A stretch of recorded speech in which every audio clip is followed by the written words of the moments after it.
সূর্যের মনে হয় যে তার থেকে বেশি তেজস্বী আর উজ্জ্বল কেউ নেই, তাই তার এই অহংকার ভঙ্গ করার জন্য মেঘ চলে আসে। তারপর এই মেঘের অহংকার বেড়ে যায় যে তার থেকে বেশি ঘন আর কেউ নেই।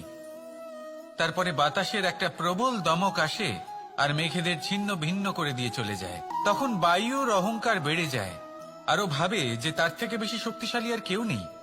এই দমকা বাতাস যখন বিশাল এক পর্বতের সাথে ধাক্কা খায়, তখন সেই বাতাসের অহংকারও চূর্ণ বিচূর্ণ হয়ে যায়। পরে পর্বত ভাবে যে তার থেকে বেশি ধীর আর শক্তিশালী আর কেউ নেই। তখন পৃথিবীতে ভূমিকম্প হয় আর সেই বিশাল পর্বত চূর্ণ বিচূর্ণ হয়ে যায়, তারও অহংকার ভেঙে যায়। এবার ধরিত্রীর অহংকার হতে থাকে। ধরিত্রী বলে যে আমার উপর সবকিছু টিকে রয়েছে, আমার থেকে বেশি শক্তিশালী আর কেউ নেই। একটা ছোট্ট ইঁদুর আসে, মাটিতে গর্ত করে আর মাটি ধসিয়ে দেয়। ধরিত্রীর অহংকার ভেঙে যায়।